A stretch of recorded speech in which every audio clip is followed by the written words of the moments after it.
What's going on, guys? Billy here, and today I'm going to cover 5 important tips about the DJI Mini 2 that new flyers should be aware of to make the most of their drone. Now, everything I cover in this video is a bunch of relatively smaller topics that I didn't really think deserved their own separate video, so I combined them together here in this video. If you guys like these style of videos, let me know, and I can share some more quick tips with you guys about pretty much any drone on the market right now, but today we'll focus on the Mini 2. So starting out in no particular order, the first tip that I want to share with you is the 2 return to home settings that you need to be aware of: the RTH altitude and the signal lost action. Return to home is one of the more important functions built into the Mini 2, and of course it's available on a lot of other drones on the market here in 2020. It's pretty much become a standard feature, and not only is it something that's great to use as a convenience feature, being able to push a button and have the drone autonomously fly back to its home point, but it's also a fail-safe put into place just in case your remote comes disconnected from the drone itself. The first setting that you need to familiarize yourself with is the RTH altitude, which can be found by tapping on the 3 dots in the top right corner, and then on this first menu labeled safety, it's right here towards the middle, auto RTH altitude. We've got the option of setting this height from 49.2 feet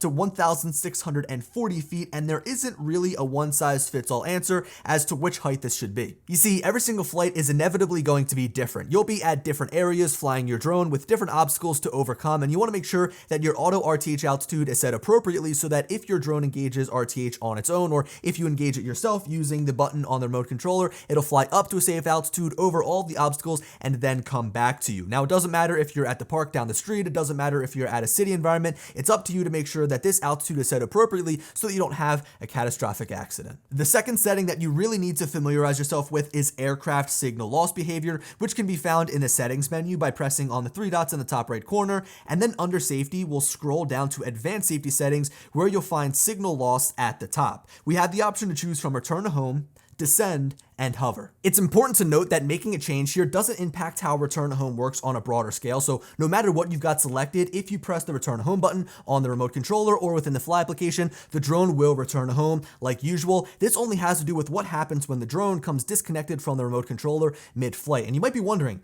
if that happens, why would I want the drone to do anything but return to its home point? Well, let's say you're flying inside. You probably don't want the drone to fly up to its return to home altitude and then come back, because the drone will hit the ceiling and crash down to the ground. Also, if you're flying under a thick canopy of trees, you don't want the drone to fly up and into the trees. Instead, you want the drone to hover there or descend so you've got time to reestablish your connection. So getting into the second tip here, we're going to be touching on aircraft orientation, which has to do with the map tool in the bottom left corner and the compass tool in the center, also along the bottom of the screen. When you're flying a drone like the Mini 2 that is super small and quiet, it's really easy to lose your general sense of orientation, direction, and space as you get the Mini 2 further and further away from you, and that's never a good thing. You always want to know where your drone is in space and make sure you're not interfering with anything else, whether it's a manned aircraft, whether it's an obstacle, whether it's anything. You want to make sure you know where your drone is at all times. And it can be hard because of how small and how quiet this drone is, but luckily DJI implemented 2 really great tools we can use on the fly to keep track of where our Mini 2 is at. So the map is the tool that by far gives you the most information, as when you open it up, it shows you where you're standing with the remote controller, where your home point is, the path that your drone has flown on, a straight line to denote the fastest way back to the home point, where the drone is, and which direction the drone is facing. So if I spin that drone around in a circle, that icon that specifies where the drone is will spin around along with the drone in real time. All of this info is perfect for regaining situational awareness, and when combined with the camera live view, it's going to give you a perfect understanding of exactly where your drone is at and what's around it. Oftentimes when I'm ready to land, I'll line the drone's orientation with that straight line the app provides me with and then fly back. Now, regarding the compass in the middle, this is a shorthand version of the full map that shows you where your drone is in relation to which way that you're facing. So as I move my controller around, the drone, which is signified by a triangle, then moves. If I face the remote directly towards the drone, it will be straight in the center. Using this will allow me to understand where my drone is and which way it's facing, just like the map, but without taking up my entire screen. Moving right along here to the third tip on our list, this is something that DJI has been strangely integrating into their new drones. I first noticed it on the Mavic Air 2, and it carries over here to the Mini 2.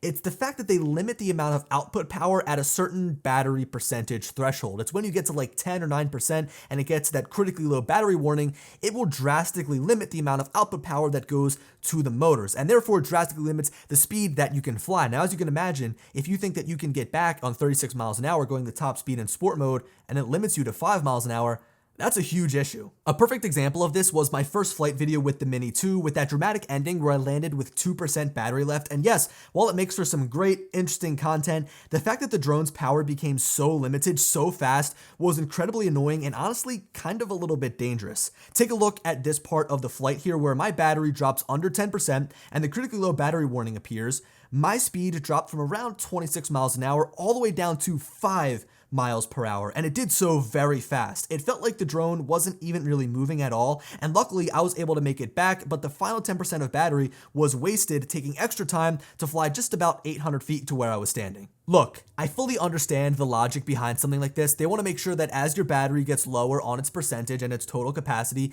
that you're not going to fully drain it buzzing around in sport mode. They want you to conserve that power, make sure you can get to a safe area and land your drone. But in a scenario like this, going 5 miles an hour and being 800 feet away is just unacceptable. Like, the drone was puttering along and I could have just buzzed right back, landed the drone, and I probably would have ended up with more percentage than I did with the drone flying a lot slower. Now, I don't want to make this video or this part of the video into a whole complaint section, but instead I want to give you guys some food for thought so you can take away my knowledge from draining the battery all the way down to 2% and know that you should just land with ample battery percentage left in the battery and then switch off to a new one. It's just not worth it having to putter along at 5 miles an hour. It really is a huge pain. So getting into our fourth tip here, this is perhaps one of the most important pieces of information that I can give to you, and it is to change your gimbal and yaw settings to get the best flight experience and best video possible. So from the main flight screen here, we'll jump into the 3 dots in the top right corner, select control, and then go to the advanced gimbal settings. From here, we want to change the pitch speed of the gimbal, so that's how fast or slow you want the camera to move up and down.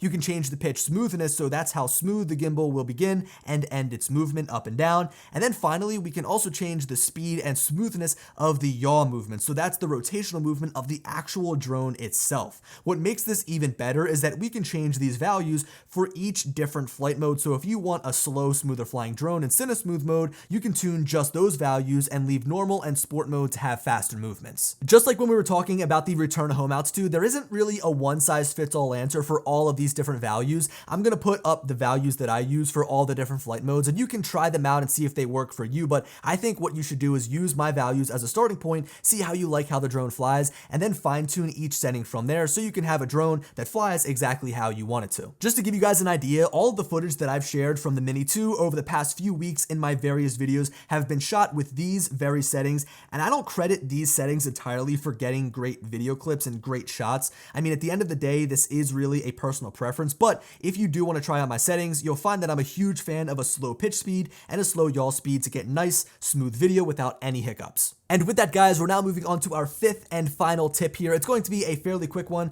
I just want to cover how to change the propellers here on the Mini 2. There are a couple of videos out there right now telling you guys how to do this, but I think it's going to be very important for people to understand, so I figured I'd relay the information on to you guys. So unlike DJI's higher end drones, the Mini 2 doesn't have the quick release mechanism. You instead need this screwdriver to individually take each propeller off and individually screw each propeller on. The one thing that you really need to make sure you do is match the right propellers with the appropriate motors. It's really simple. The propellers with the notch near the screw go on the arm with the notch that is etched into the plastic just next to the motor, and the propellers that don't have this notch will go on the arms that don't have any notch to match. And with that, guys, that wraps up the 5 tips that you should know about the Mini 2. I've got like 25 more I could share with you, probably even more than that. So if you want to see some more videos about tips for the Mini 2, let me know down in the comment section below. And also, if you guys learned anything, be sure to let me know what you learned down there as well. Anyway, guys, hope you enjoyed the video, and as always, I'll talk to you later. Peace.